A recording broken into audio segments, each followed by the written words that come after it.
बिहार के सभी शिक्षक भाइयों शिक्षिका बहनों सादर नमस्कार प्रणाम। साथियों, विगत कई वर्षों से शिक्षकों के छात्रों की जो बड़ी बड़ी समस्याएं हैं, उन सारी समस्याओं को एक समस्या का समाधान का झंडी दिखा करके उस पर पर्दा डाला जा रहा है, वो है स्थानांतरण। लगातार शिक्षक को स्थानांतरण का प्रलोभन देकर के अन्य समस्याओं से ध्यान भटकाने का काम किया जा रहा है।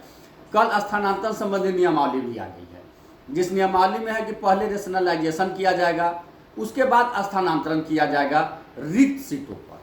मैं स्पष्ट रूप से बता दूं कि समस्याएं अनेक हैं, लेकिन इनके सारे का समाधान एक है, वो है प्रमोशन। 1 से 5 तक में अगर रेशनलाइजेशन होकर के छात्र अनुपात में शिक्षक का किया जाता है तो एक भी सीट नहीं बचेगा रिक्ति, बल्कि ज़्यादा हो जाएगा। पिछली जो विभाग के पदाधिकारी रहे हैं, मंत्री रहे हैं, इस तरह से बहाली किए हैं कि कहीं 30, 40, 50 बच्चे हैं, वहाँ 12, 14, 16 शिक्षक हो गए हैं। ये उनकी कमी है या फिर उनका लोभ था जिस कारण ऐसा करना पड़ा, और उन्होंने किया। इसलिए वैसे पदाधिकारियों पर सख्त से सख्त कार्रवाई होनी चाहिए जहाँ ऐसा किया गया है। आप नेशनलाइजेशन कीजिए, हम इसके समर्थक हैं, बिल्कुल छात्र के अनुपात में शिक्षक होना चाहिए। लेकिन शिक्षक जब ज़्यादा हो जाएगा, सरकार बार बार चौथा चरण की बहाली लाने की बात कर रही है, एक भी 1 से 5 में रिक्ति नहीं बचेगा। और सारे समस्या का एक समाधान है, जिसका लिए हम लोग 2012 से ही लगातार आंदोलन कर रहे हैं, लड़ रहे हैं, बोल रहे हैं, वो है प्रमोशन। जब 2003 में, 5 में, 6 में बहाली हुई थी, तो उस समय सारे शिक्षक जो प्राइमरी में बहाल हुए थे 1 से 8 तक के लिए बहाल हुए थे। लेकिन 12 नियमावली को लाकर 1 से 5 और 6 से 8 में किया गया, और उस समय उस नियमावली में यह दर्शाया गया कि नियमावली लागू होने के 2 साल बाद, यानी 2014 से, और पंचायत शिक्षक बनने के 8 साल बाद, यानी 1 जुलाई 2006 से 8 साल बाद 2014 से, क्लियर था, दोनों डेट मिला दिया गया था कि 2014 से आधे सीट पर बहाली होगी 6 to 8 में, और आधे सीट पर 1 से 5 के शिक्षकों का प्रमोशन दिया जाएगा। लेकिन 14 से 26 साल 12 साल हो गया, एक बार भी प्रमोशन नहीं हुआ। जब शिक्षा मंत्री चंद्रशेखर जी थे, हम लोग की 3 राउंड की वार्ता हुई थी, और उन्होंने कहा था, उनके साथ प्राइमरी डायरेक्टर थे, डिप्टी डायरेक्टर थे, प्रधान सचिव थे, कहे थे कि बहुत जल्द 1 से 2 माह में इन लोग का प्रमोशन हो जाएगा। लगातार अशोक चौधरी जी मंत्री थे, लगातार जो भी मंत्री बनते गए उनसे वार्ता होती गए, उन्होंने प्रमोशन का लोग देते गए। लेकिन मामला को हाई कोर्ट में सरकार द्वारा, सरकार के लोगों द्वारा ले जाया गया और उसको लटका करके रख दिया गया।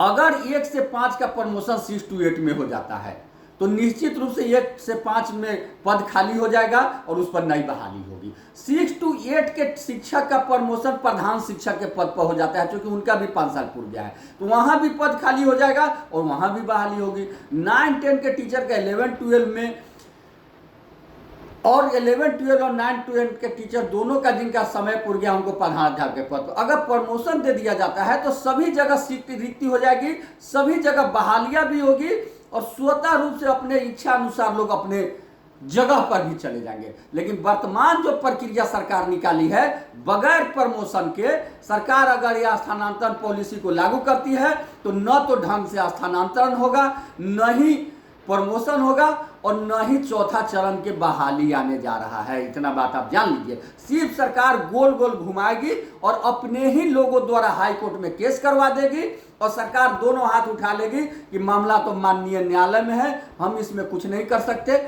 जैसे ही न्यायालय का आएगा, हम इसको कर देंगे, और न्यायालय में मामला 5 साल, 10 साल, 20 साल चलता रहेगा। तब तक अधिकांश शिक्षक रिटायर कर जाएंगे, कुछ नहीं होगा। वर्तमान सरकार की जो नियम है, जो लग रहा है, उसकी मंशा यही स्पष्ट रूप से देखने को लगे। इसलिए हम सरकार से मांग करते हैं, और तमाम शिक्षक भाइयों बहनों से और शिक्षक संगठन के प्रतिनिधियों से, जनप्रतिनिधियों से हाथ जोड़कर मांग करते हैं कि आप सरकार तक अपनी बात पहुंचाएं, और निश्चित रूप से पहले सरकार प्रमोशन दे, तभी यह बहाली प्रक्रिया हो पाएगी। जब तक प्रमोशन नहीं होगा, यह नहीं हो पाएगी।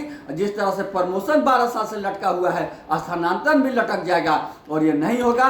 और सरकार सबको खुश करना चाहेगी, लेकिन कोई खुश नहीं होगा। इसलिए आप लोग से एक बार पुनः आग्रह है कि हर हाल में प्रमोशन सरकार दे, इसके लिए हम लोग लड़े, आगे बढ़े। इनकलाब जिंदाबाद, शिक्षक संघ जिंदाबाद। आपका केशव कुमार, प्रदेश अध्यक्ष शिक्षक संघ बिहार। जय हिंद, जय शिक्षक।